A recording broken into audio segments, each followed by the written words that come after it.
वैशू, काय हो पप्पा? अरे तुम्ही दोघी बी मोबाईल बघताय, तुम्हाला शाळेत काय अभ्यास सांगितलं नाही? अहो पप्पा, आमचा अभ्यास झालाय. अभ्यास झालाय? काय शिकवलं शाळेत तुम्हाला आज? अहो पप्पा, शाळेत काय शिकवलं ती मला कळालं नाही. मला पण नाही कळालं. अरे कळलं नाही?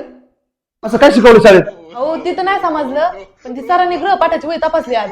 गृहपाठाची वही तपासली, मग ओके ना सगळं? काही अडचण आली? तशी अडचण काय नाही आली. पण सरांनी एक वाक्य वाचलं त्यात, जे मी लिहिलंच नव्हतं. असं कोणतं वाक्य वाचलं सरांनी? तुम्ही बार आहात, उद्या शाळेत येताना पालकांना सोबत घेऊन या. अरे पोरी, ते वाक्य लिहिलेलं नव्हतं तू, ते सरांनी सांगितलंय तुला. अहो पप्पा, मला ते वैशू सारखं सांगितलंय सरांनी. अरे किती मठ्ठ मुली आहेत रे ह्या. काय करू तुमचं मी? अयो, सरांनी सांगितलं काय? मग तुम्ही पण आमच्यासोबत शाळेत येणार का आता? कोणत्या वर्गात बसणार? पप्पा, तुम्ही हिच्या वर्गात नका बसू, माझ्या वर्गात बसा. अरे रुपाली, तू कमून शांत बसली पाठीमाग? अहो शांत कशाचे, पोरीच्या पायीच मला थंडी ताप आलाय.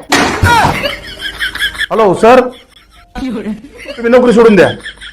हा हा हा, आपल्या बसची बात नाही राहिली, मी घर सोडतो.